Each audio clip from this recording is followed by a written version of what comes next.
Everyone, स्वागत है आप सभी का स्मार्ट स्टडी क्लासेस पर। और मैं उम्मीद करती हूँ कि आप सभी बहुत अच्छे होंगे और आप लोगों की तैयारी भी बेहतरीन चल रही होगी हम लोगों के साथ में जुड़कर, ऐसा मैं उम्मीद रखती हूँ। बाकी आप सभी बताएंगे कि आप लोगों की तैयारी कैसी चल रही है। गुड इवनिंग सभी बात होते हैं। तो इसमें सह प्रभाविता, जैसे कि नाम है सह प्रभाविता, यानी कि साथ में प्रभावित होना या साथ में प्रदर्शित होना, एक साथ में, नाम है ना सह प्रभाविता। तो इसमें होता क्या है, वन लाइन का आंसर बता देते हैं कि दोनों लक्षण साथ में प्रदर्शित होते हैं। दोनों लक्षण साथ में प्रदर्शित होते हैं। एग्जाम्पल अभी समझाएंगे, एकदम से क्लियर हो जाएगा। सह प्रभाविता में दोनों लक्षण एक साथ प्रदर्शित होते हैं, यानी कि इसमें ना तो कोई डोमिनेंट होता है ना कोई रिसेसिव होता है। आप लोगों ने जैसे ये केस देखा होगा कैपिटल टी स्मॉल टी का, इसमें कैपिटल टी जो है वो क्या है, वो प्रभावी है, और स्मॉल टी जो क्या है वो अप्रभावी है। यानी कि एक अपने आप को प्रदर्शित कर पा रहा है और दूसरा अपने आप को प्रदर्शित नहीं कर पा रहा है। लेकिन सह प्रभाविता में होता क्या है कि दोनों के दोनों अपने आप को प्रभावित करेंगे। नाम है सह प्रभाविता, यानी कि साथ में एक साथ में प्रदर्शित कर रहा है। ठीक है सुमन, हम ठीक है सुमन, ठीक है। इसमें होता क्या है, इसमें दोनों अपने आप को एक साथ प्रभावित करते हैं, उसी को हम सह प्रभाविता कहते हैं। या ये कह सकते हैं कि दोनों जीन, इसमें क्या, दोनों जीन प्रभावी होते हैं। दोनों जीन प्रभावी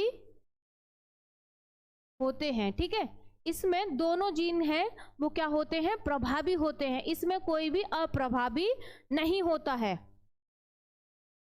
ठीक है, इसमें दोनों के दोनों जीन क्या होते हैं, प्रभावी होते हैं। दोनों अपने आप को प्रदर्शित करते हैं। कोई भी ऐसा नहीं होता दोनों में से कि जो अपने आप को प्रदर्शित ना कर सके। इसका मेन एग्जाम्पल है हमारा ब्लड ग्रुप ए। एग्जाम्पल सह प्रभाविता का एग्जाम्पल देखेंगे, बहुत बेहतरीन एग्जाम्पल है। सह प्रभाविता, कोडोमिनेंस या कहेंगे सह प्रभाविता। सह प्रभाविता का एग्जाम्पल देखेंगे आप, एग्जाम्पल है इसका blood group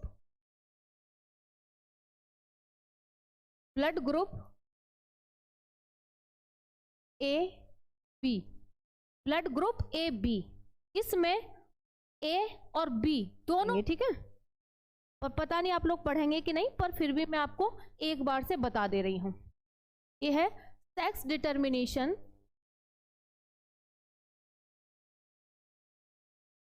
sex determination in human. ठीक है, या कहेंगे मानवों में लिंग निर्धारण। मानव में लिंग निर्धारण,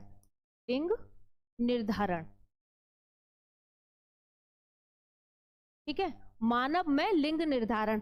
आप सभी को करना क्या है, आप सभी को ये करना है कि सेक्स डिटर्मिनेशन इन ह्यूमन या मानव में लिंग, चुड़ैला प्रवीण कुमार भाई, सही बात है, तुम चुड़ैल किसी लड़की को ही बोल रहे होगे। अब वो भी आपको चुड़ैला या कुछ आपका नाम दे देंगी तो फिर अच्छा थोड़ी ना लगेगा। आप छोटे बच्चों की तरह ऐसे ऐसे करोगे एक दूसरे के बाल पकड़ के ना। सोनू रॉय, सॉरी, चलो भाई, best of luck Sonu Roy.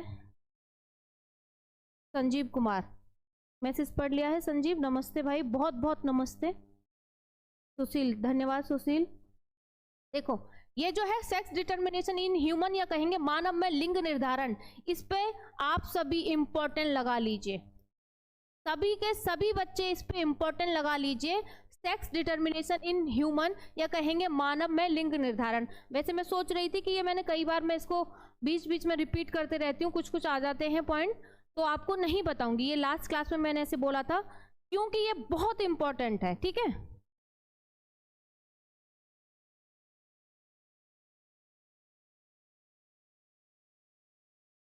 अरे भाई इधर ध्यान दे लो।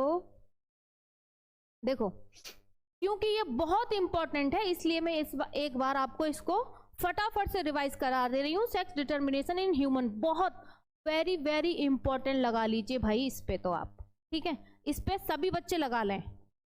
अरे भाई जो अभी हम पढ़ा रहे हैं उसको तो समझ लीजिए।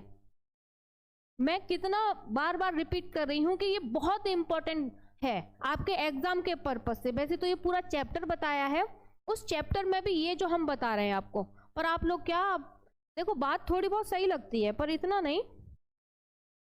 लवकुश के प्री बोर्ड स्टार्ट हो चुके हैं, बेस्ट ऑफ लक भाई सभी बच्चों के जिनके प्री बोर्ड स्टार्ट हो चुके हैं। बहुत मेहनत करेंगे, बहुत अच्छे से एग्जाम देंगे, ठीक है, ठीक है ना।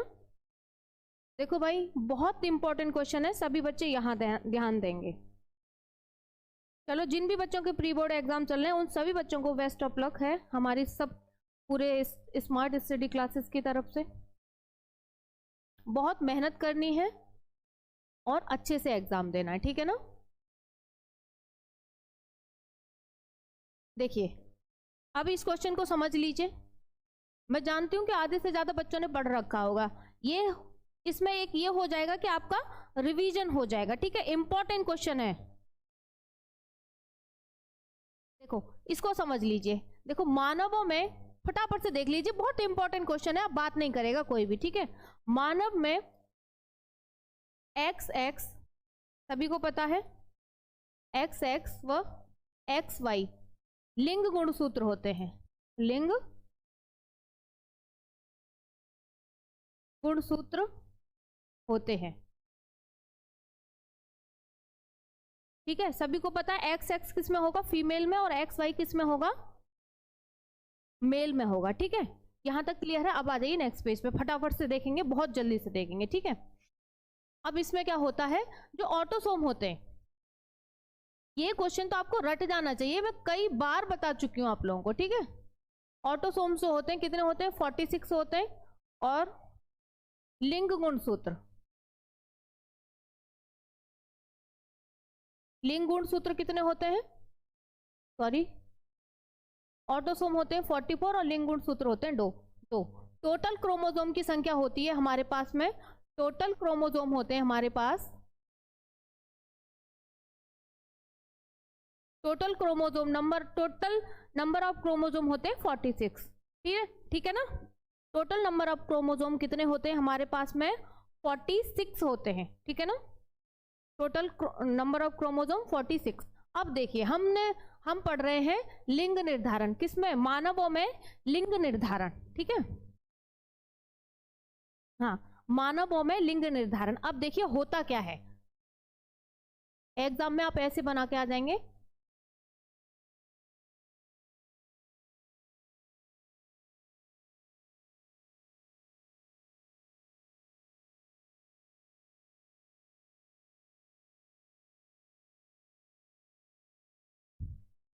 देखिए मेल में लेंगे, अगर हम ध्यान से देखेंगे, मेल में लेंगे तो एक्स वाई, और टोटल नंबर ऑफ क्रोमोसोम लिखेंगे तो कितना है, टोटल नंबर ऑफ क्रोमोसोम है 46, ठीक है। देखो या आप इसको ऐसे भी लिख सकते हैं, या आप इसको ऐसे भी लिख सकते हो, एक्स वाई प्लस 44, ठीक है, एक्स वाई लिंग गुणसूत्र, और 44 जो है वो क्या हो गए,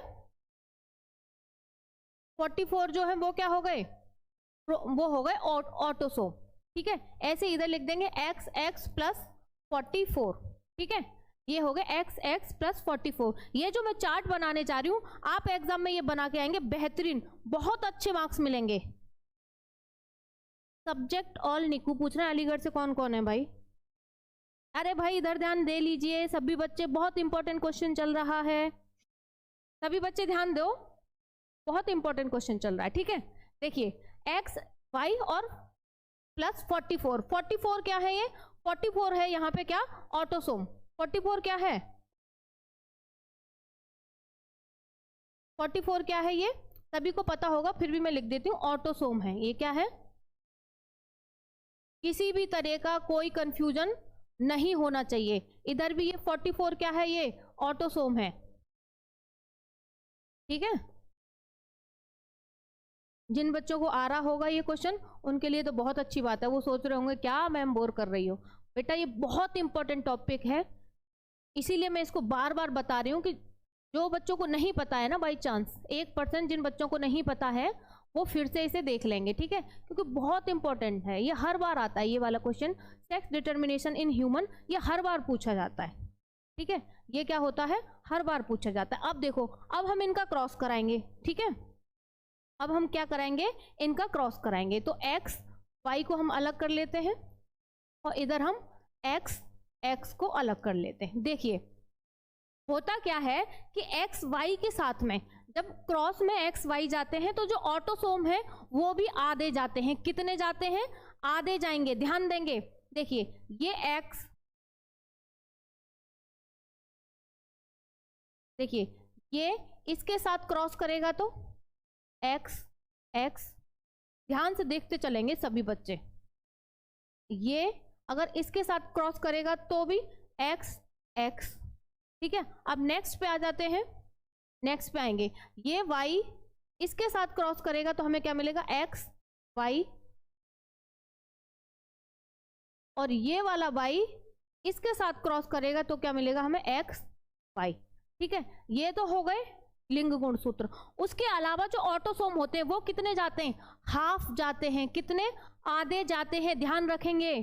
22 इधर से जाएंगे और 22 जाएंगे इधर से, ठीक है, 22 और 22 जाएंगे तभी तो 44 होंगे, 44 होंगे।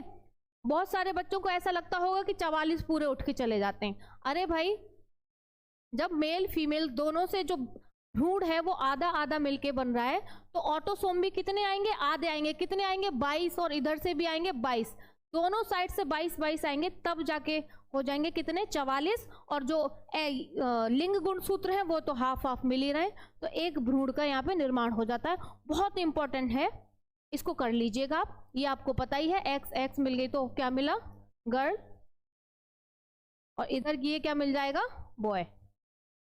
बहुत इंपॉर्टेंट है, यहां से हमने स्टार्ट किया है मानव में लिंग निर्धारण ऐसे करके। अगर एग्जाम में आ जाता है, ध्यान से सुनेंगे, अगर लॉन्ग क्वेश्चन भी आ जाता है एग्जाम में कि मानवों में लिंग निर्धारण, तो देखो अगर आपको इसको मान लीजिए कि अगर आपको इसकी थ्योरी लिखनी है, ठीक है, मान लीजिए कि थोड़ी सी 5 नंबर में ये क्वेश्चन आ जाता है और आपको इसकी थ्योरी भी लिखनी है, तो आप लिख सकते हो स्टार्टिंग से। देखो यहां से लिख सकते हो, जैसे हमने लिख दिया मानव में एक्स एक्स और एक्स वाई गुणसूत्र होते हैं। आप ऐसे करके बना के लिख सकते हो कि मानव में टोटल गुणसूत्रों की संख्या 46 होती है। उन 46 में से 44 जो होते हैं ऑटोसोम होते हैं जो कि शरीर का निर्माण करते हैं। 2 होते हैं वो होते हैं सेक्स क्रोमोसोम या कहेंगे लिंग गुणसूत्र, जिससे कि लिंग का निर्धारण होता है, ठीक है। इतना लिखने के बाद में आप ये वाला चार्ट बना दोगे, ऐसे करके ये वाला पूरा चार्ट बना दोगे। लॉन्ग क्वेश्चन हो गया, बेहतरीन मार्क्स मिलेगा, ठीक है, ठीक है ना, क्लियर है सभी बच्चों को यहां तक, एकदम जल्दी से बता दें। हाँ, अलका रानी कह रही हैं जी मैम, आई नो, चलो अच्छी बात है। अब देखेंगे हम, अभी किसी बच्चे ने पूछा था, वैसे भी नहीं भी पूछते तो भी हम बताते। हम कोशिश करेंगे कि आज इस चैप्टर का सारे के सारा कुछ कवर कर लें। हाँ सुशील, थोड़ा टेढ़ा हो गया, चलो कोई नहीं। पक्षियों में लिंग निर्धारण,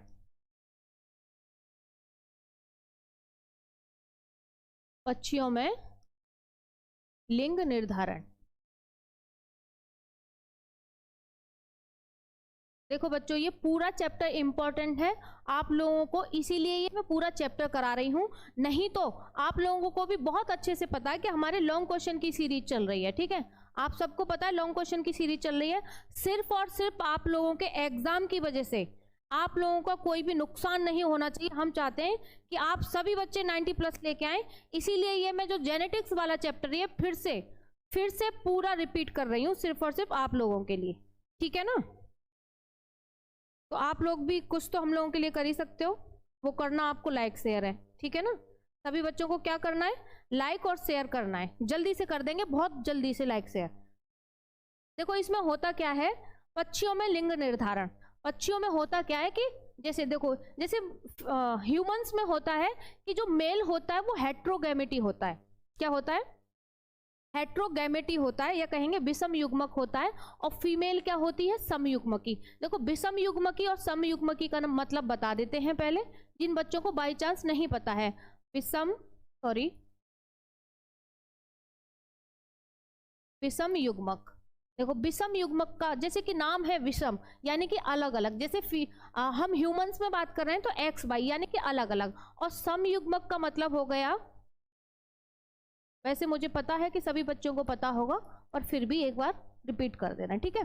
समयुग्मक का मतलब हो गया सेम यानी कि समान युग्मक, विषम युग्मक यानी कि अलग अलग युग्मक, समयुग्मक यानी कि समान युग्मक। ये तो हमने किस में बताया, ये मैंने आपको समझाने के लिए मानवों में बता दिया है कि मानव में या ह्यूमंस में विषम युग्मक जी और समयुग्मक, विषम युग्मक और समयुग्मक क्या होते हैं। आपको बस इतना समझ में आ गया कि विषम युग्मक और समयुग्मक क्या होते हैं।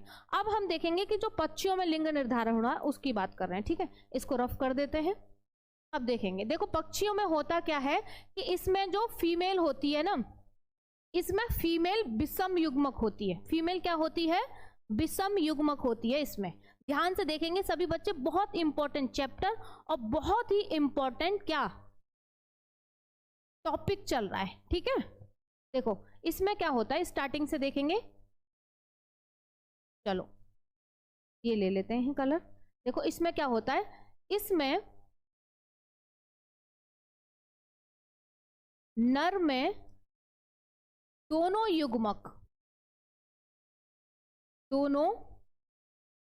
युग्मक कैसे होते हैं, समान होते हैं, समान होते हैं, ठीक है। पक्षियों में इसमें नर में दोनों युग्मक कैसे होते हैं, समान होते हैं। इसलिए इसको हम क्या कहेंगे, इसलिए इसको समयुग्मकी, समयुग्मक कह दीजिए, इसलिए हम इसको समयुग्मक कहते हैं। एग्जाम्पल में एक लिखना भूल गई, समान युग्मक होते हैं, इधर लिख देते हैं। समान युग्मक कौन कौन से, जेड जेड, इधर लिख दिया है। पक्षियों में मेल जो होता है वो समयुग्मक होता है, जैसे कि लिख दिया है जेड जेड, ठीक है। और इसमें फीमेल जो होती है वो कैसी होती है, विषम युग्मक की होती है। फीमेल कैसी होती है, विषम युग्मक होती है। विषम युग्मक यानी कि जेड डब्ल्यू।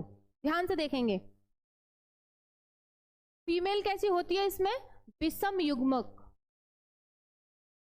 इसमें जस्ट अपोजिट होता है। मान लीजिए इससे रिलेटेड आपको कोई क्वेश्चन आ जाता है तो आपको पता होना चाहिए कि पक्षियों में मेल फीमेल कैसे होते हैं, ठीक है। इसमें मादा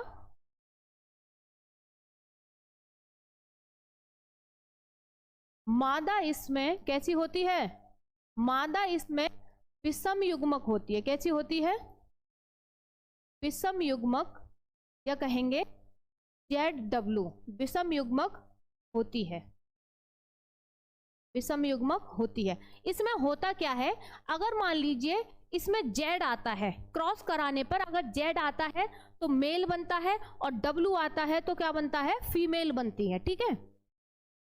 ध्यान रखेंगे पॉइंट, इसमें सभी बच्चे याद रखें कि इसमें अगर जेड आता है, अगर हम इसका क्रॉस कराएं, अगर इसमें जेड आया यानी कि जो हमने समान युग्मक क्या कह दिया था, मेल है। अगर जेड आता है तो मेल बनेगा, और डब्ल्यू आता है, यहां से अगर डब्ल्यू आता है तो क्या बनेगी, फीमेल बनेगी, ठीक है। अगर डब्ल्यू आता है तो फीमेल बनेगी, ठीक है। और सभी बच्चे जो अभी भी जुड़े हैं, नेक्स्ट है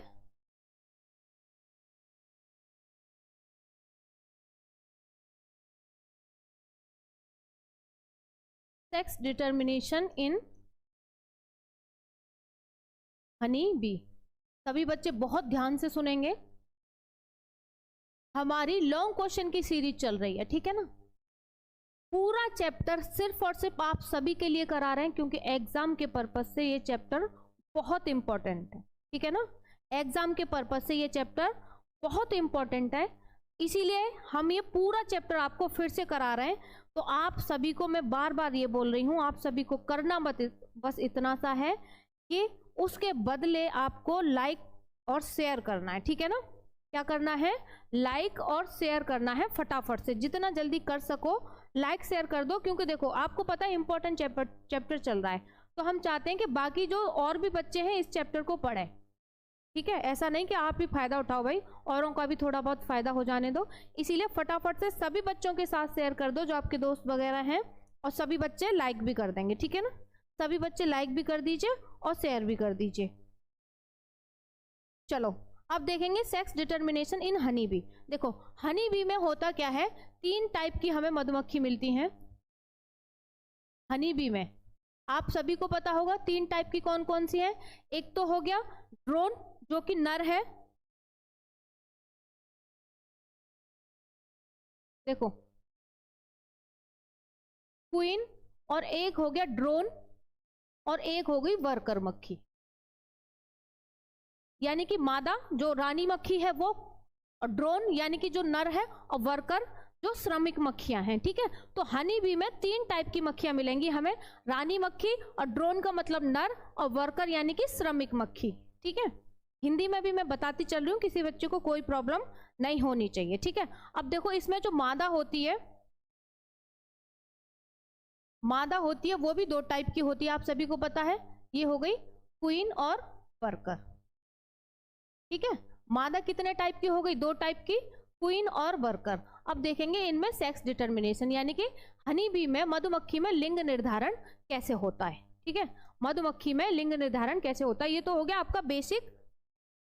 हिंदी में लो, हिंदी में लिख देती हूं मैं, रानी मक्खी। ठीक है, अब खुश मक्खी, ये होगी श्रमिक मक्खी, श्रमिक मक्खी, खुश, आप लोग खुश। और ये जो ड्रोन लिखा है ये हो गया नर। ठीक है, ड्रोन क्या है, नर है। देखो इसमें भाई हिंदी में लिख दिया है, हाँ ठीक है ना। देखो अब देखेंगे इसमें आगे का प्रोसेस। इसमें होता क्या है कि जो इसमें मादा होती है, मादा कैसी होती है, इसमें द्विगुणित होती है। कैसी होती है, द्विगुणित होती है, यानी कि 2n। और नर कैसा होता है, नर होता है अगुणित। नर कैसा होता है, अगुणित होता है, यानी कि नर होता है सिंगल n। ठीक है, मादा द्विगुणित होती है और नर होता है अगुणित। अब देखिए जब मादा द्विगुणित है और नर जो है वो अगुणित है, ध्यान से देखेंगे। अब हम क्रॉस कराएंगे इनका, मादा कैसी है, द्विगुणित है, मादा कैसी है, द्विगुणित है, यानी कि 2n। और नर कैसा है, अगुणित है, यानी कि सिंगल n। ठीक है, अब देखिए जब मादा द्विगुणित है, भाई कर रहे हैं थोड़ा देखते रहिए। देखो मादा द्विगुणित है तो इसके जो युग्मक हैं वो अलग अलग हो जाएंगे। अब ये जो है नर जो है वो तो अगुणित है, तो ये जो एक n है वो सिंगल ही रहेगा।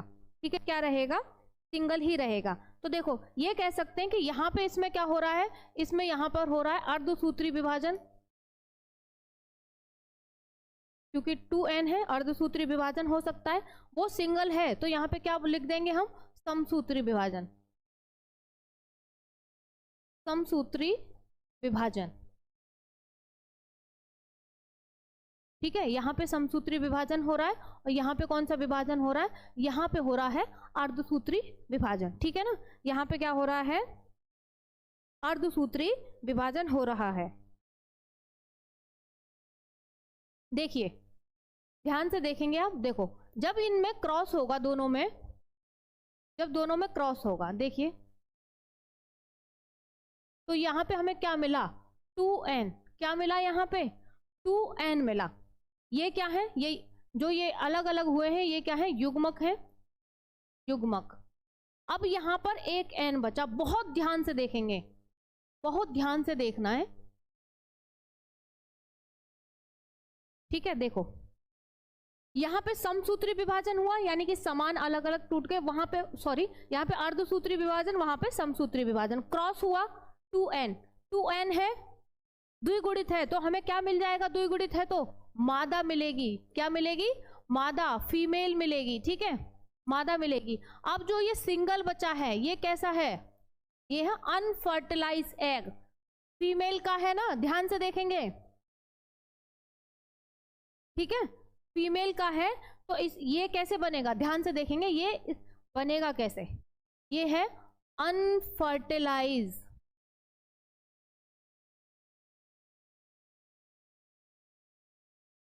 अनफर्टिलाइज्ड एग, ये है अनफर्टिलाइज एग, यानी कि अनिषेचित अंडा, हिंदी में भी लिख देते हैं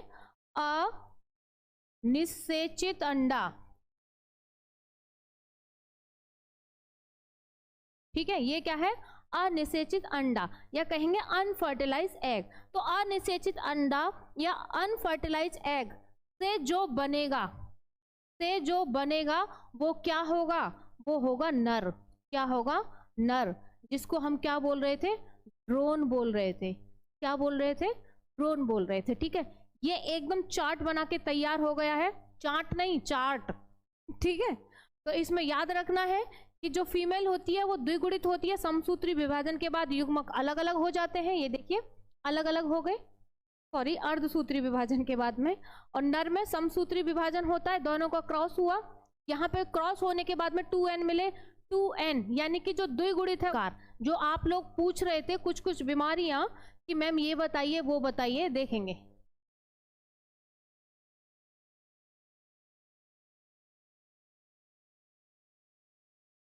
विकार माने क्या होता है, डिजीज, विकार माने क्या होता है, डिजीज, या कहेंगे इसको जेनेटिक डिसऑर्डर, क्या कहेंगे, जेनेटिक डिसऑर्डर, ठीक है, जेनेटिक डिसऑर्डर या कहेंगे आनुवांशिक विकार। बेटा ये लगा लीजिए फटाफट से, आप लोग बहुत जल्दी से लगाएंगे, ठीक है, कुछ भी ऐसा नहीं बता रहे इस चैप्टर में जो इंपॉर्टेंट नहीं है, इसीलिए पहले ही कह दिया है कि ये चैप्टर ही पूरा इंपॉर्टेंट है, ठीक है ना। हाँ रूबी कुरैशी किसी को बता रही हैं, क्लास 12 का है, बहुत अच्छी बात है, क्लास 12 का ही है।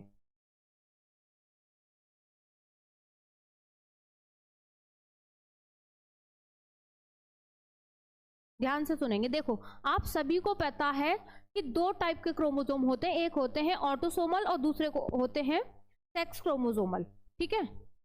हाँ भाई देखो मैं ये फिर आप लोगों को अभी हम बता रहे हैं कि इतना इंपॉर्टेंट है, आप लोग बात मत करने लगा करो, ठीक है ना, पढ़ लो आपस में, बाद में करते रहना, ठीक है, बाद में सभी बच्चे जिनका मन है वो बाद में बात करते रहें।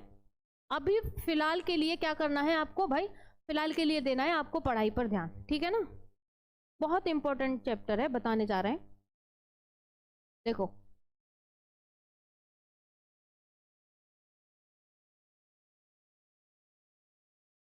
दो टाइप के क्रोमोसोम होते हैं, ये तो आपको पता है, एक तो होते हैं ऑटोसोमल, हिंदी में भी लिख दे रही हूं, नहीं तो अभी आने लग जाएंगे जब आप, ऑटोसोमल विकार, डिसऑर्डर को कहते हैं हिंदी में विकार, ठीक है, ऑटोसोमल विकार। अब देखना क्या है आपको इसमें, देखो ऑटोसोमल में भी दो टाइप के मिलेंगे, ध्यान से सभी बच्चे ध्यान से देखेंगे, ऑटोसोमल में भी आपको दो टाइप के मिल जाएंगे, कौन कौन से, डोमिनेंट और रिसेसिव, डोमिनेंट और रिसेसिव, डोमिनेंट को कह देंगे हम क्या, प्रभावी, और रिसेसिव को क्या कह देंगे, अप्रभावी, रिसेसिव को क्या कहेंगे, अप्रभावी, ठीक है। अब देखो ऑटोसोमल विकार या कहेंगे ऑटोसोमल डिसऑर्डर में भी दो टाइप के होते हैं, डोमिनेंट और रिसेसिव, डोमिनेंट को प्रभावी, रिसेसिव को अप्रभावी कह देंगे, ठीक है, रिसेसिव को अप्रभावी कह देंगे।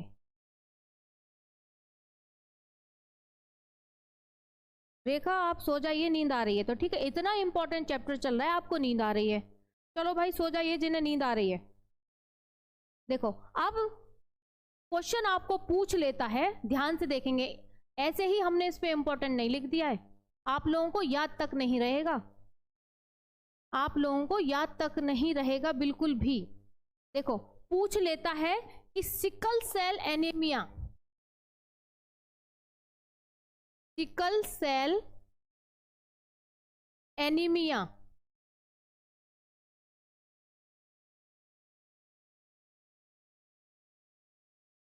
सिकल सेल एनीमिया या थैलेसीमिया,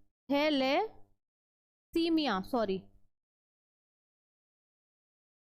ठीक है, ये दो बीमारियों के नाम है, सिकल सेल एनीमिया और थैलेसीमिया। ध्यान से देखेंगे, थैलेसीमिया। अब उसमें ये पूछ लेगा कि जो थैलेसीमिया है वो किस टाइप की बीमारी है। ध्यान से सुनेंगे, ये पूछ लेगा कि जो थैलेसीमिया है या थैलेसीमिया वो किस टाइप की बीमारी है, डोमिनेंट है या रिसेसिव है, अप्रभावी है या प्रभावी है। ध्यान से सुनेंगे, बहुत ध्यान से सुनेंगे सभी बच्चे।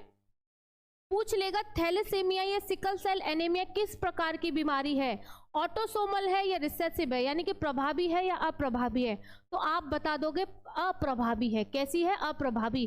अगर मान लीजिए और डिटेल में पूछ लेता है कि सेक्स क्रोमोसोमल है या ऑटोसोमल डिसऑर्डर है, तो आपको पता होना चाहिए कि थैलेसीमिया या सिकल सेल एनीमिया ऑटोसोमल में भी कौन सी टाइप की है, अप्रभावी है, यानी कि ऑटोसोमल विकार में भी अप्रभावी बीमारी है। ठीक है, ऑटोसोमल में भी कैसी है, अप्रभावी है।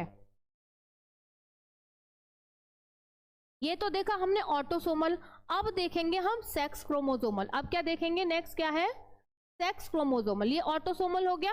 अब देखो यहां तक क्लियर है, ये आपको एकदम पता होना चाहिए। इसमें कुछ भी पूछ सकता है कि थैलेसीमिया अप्रभावी, प्रभावी, सेक्स क्रोमोसोमल, ऑटोसोमल, तो आपको पता होना चाहिए ऑटोसोमल है। अब नेक्स्ट देखेंगे हम इसका सेक्स क्रोमोसोमल। ठीक है, नेक्स्ट क्या है, इतना इंपॉर्टेंट टॉपिक बता रहे हैं, आप लोगों को नींद आ रही है भाई, वाह।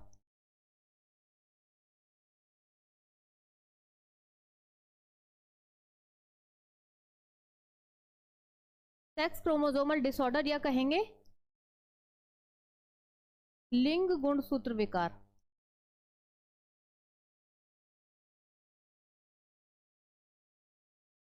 ठीक है, लिंग गुणसूत्र विकार। अब इसको देखेंगे बहुत ध्यान से।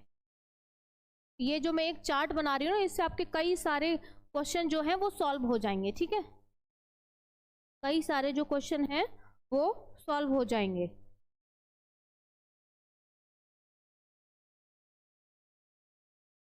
देखो इसमें भी सेक्स क्रोमोसोमल में भी हमने, इसमें भी दो टाइप की पाएंगे आपको बीमारी, वो सॉरी बीमारी बोल रहे हैं, यहां से ऐसे कर दे रहे हैं चार्ट इसका, बहुत इजीली तब भी हो जाएगा।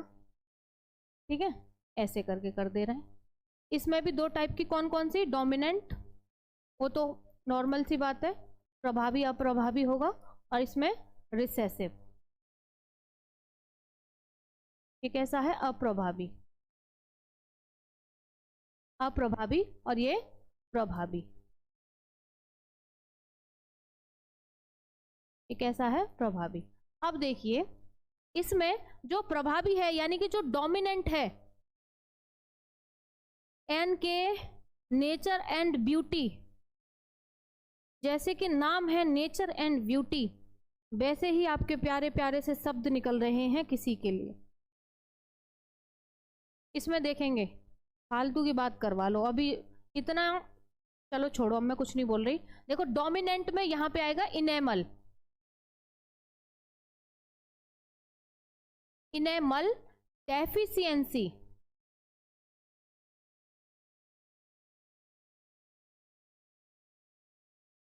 हिंदी में लिख दिया है, इंग्लिश में लिख देते फिर आप कहते मैम। देखो इनेमल डेफिशिएंसी का मतलब होता है जो हमारे दांतों के ऊपर इनेमल की जो लेयर होती है, जो हमारे दांतों को प्रोटेक्ट रखती है। ठीक है, जिनको नहीं पता वो सुन लीजिए सभी बच्चे, हमारे दांतों के ऊपर एक इनेमल की लेयर होती है जो हमारे दांतों को प्रोटेक्ट रखती है, जो भी हम कुछ खाते हैं उससे बाहर के, और ठंडा गर्म सबसे इनेमल की जो लेयर होती है। तो डोमिनेंट में क्या होता है, जो इनेमल होता है उसकी डेफिशिएंसी, यानी कि दांतों में जो इनेमल की लेयर है उसमें कमी आने लगती है, यानी कि धीरे धीरे वो लेयर डिस्ट्रॉय होने लगती है। ठीक है, धीरे धीरे वो लेयर डिस्ट्रॉय होने लगती है। नेक्स्ट है रिसेसिव। रिसेसिव में क्या आता है, रिसेसिव में आता है एक तो वर्णांधता, और दूसरा क्या आता है, हीमोफीलिया, हीमोफीलिया।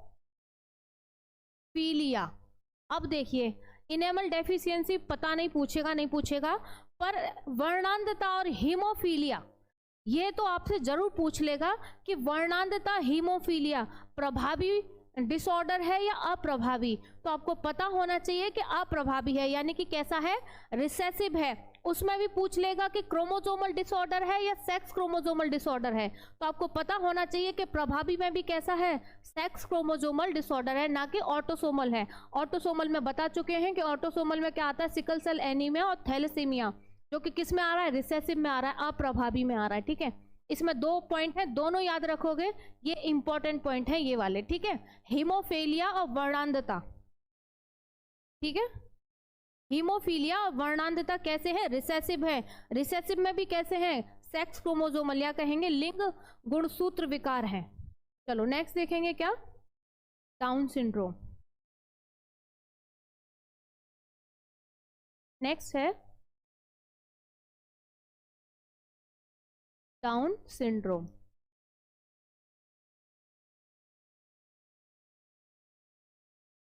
देखिए जैसे कि इसका नाम है डाउन सिंड्रोम, डाउन सिंड्रोम है तो कुछ घटना चाहिए, पर नहीं, घटने की बजाय इसमें क्या होता है, बढ़ता है। इसमें क्या होता है, घटने की बजाय बढ़ता है डाउन सिंड्रोम में भी।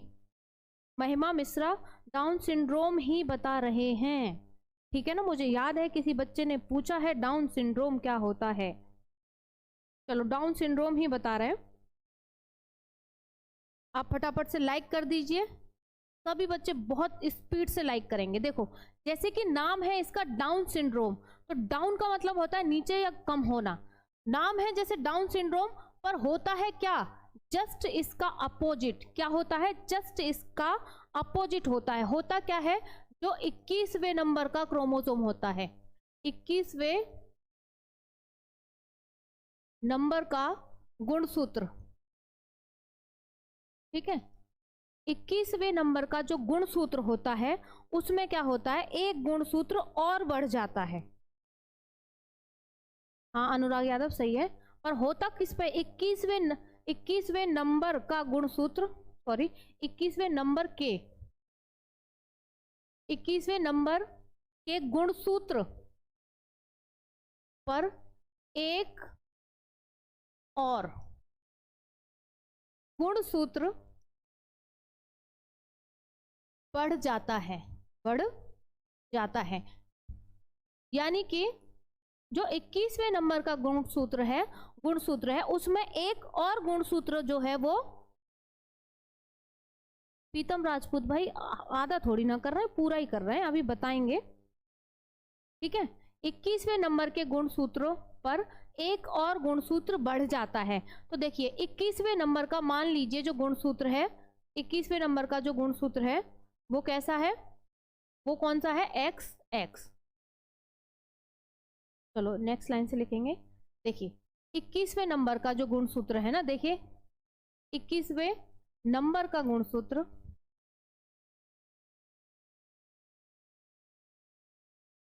बहुत ध्यान से सुनेंगे, 21वें जो नंबर का गुणसूत्र है उसमें एक्स एक्स है, यानी कि 2 गुणसूत्र उपस्थित है, पेयर में होते। तो 21वें जो नंबर का गुणसूत्र है उसमें एक्स एक्स पहले से ही प्रेजेंट है। होता क्या है इसमें, हमने जस्ट अभी कहा है कि एक और गुणसूत्र बढ़ जाता है। देखिए एक और एक्स यहाँ पे बढ़ गया, कितने हो गए, 3 हो गए। इसीलिए हम इसको त्रिसंलयन भी कहते हैं। इसीलिए हम इसको क्या कहते हैं, त्रिसंलयन, त्रिसंलयन। ठीक है, इसीलिए हम इसको क्या कहते हैं, त्रिसंलयन भी कहते हैं। ठीक है, त्रिसंलयन भी कहते हैं। अब देखिए टोटल क्रोमोसोम कितने होते हैं, 46। कितने होते हैं टोटल, 46 होते हैं, आप सभी को पता है। टोटल नंबर ऑफ क्रोमोसोम कितने हैं, 46 हैं।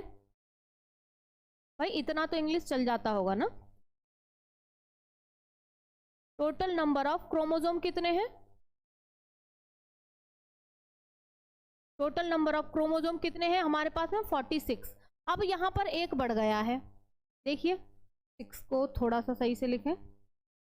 देखिए एक यहां पर बढ़ गया है, कितने थे हमारे पास में टोटल 46, एक और बढ़ गया, कितने हो गए, एक और बढ़ गया, तो हमारे पास हो गए 47। तो इसमें डाउन सिंड्रोम में होता क्या है, नाम तो है डाउन, तो डाउन होने की वजह एक क्रोमोसोम और बढ़ जाता है इसमें। तो आगे पहुंच गए क्या हम? अरे भाई क्लियर हो गया क्या सब कुछ? लो गायब हो गया सब कुछ। चलो फटाफट से लिख देते हैं।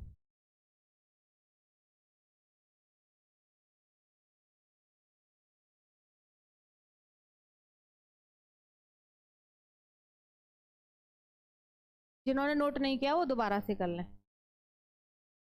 अब मैं बोलूंगी नहीं, फटाफट से लिख दे रही हूं, ठीक है। 21वें नंबर के जो गुणसूत्र में एक और गुणसूत्र बढ़ जाता है,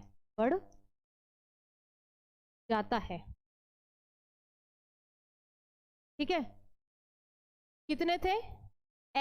एक्स थे, एक और जुड़ गया, कितने हो गए? 3 हो गए। इन 3 को हमने क्या कह दिया? त्रिसंलयन। क्या कह दिया? त्रिसंलयन।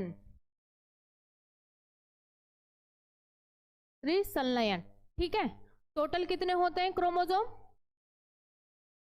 टोटल क्रोमोसोम होते हैं 46। एक और बढ़ गया, टोटल कितने हो गए? 47 हो गए। यानी कि डाउन सिंड्रोम है, घटने की बजाय क्या हो गया? बढ़ गया। इसके लक्षण क्या होते हैं? व्यक्ति का कद जो है वो छोटा हो जाता है, सिर गोल और बड़ा हो जाता है, आंखें बड़ी बड़ी, ठीक है। आंखें कैसी होती हैं? बड़ी बड़ी हो जाती हैं। जीभ में खांचे हो जाते हैं। मुंह जो होता है वो हमेशा कैसा रहता है? खुला रहता है। हथेली जो है ऐसी चौड़ी रहती है एकदम। यानी कि उसके शरीर में अंतर आ जाता है। क्यों? क्योंकि आपको पता है 21वें नंबर के क्रोमोसोम में हुआ है, और जो 21वें नंबर का क्रोमोसोम है वो किस में आता है? ऑटोसोम में आता है। और लाइक कर दें और शेयर कर दें और कमेंट करके जरूर बताएं कि आज का सेशन आप लोगों को कैसा लग रहा है, ठीक है। चलो मिलते हैं कल। Bye bye, take care.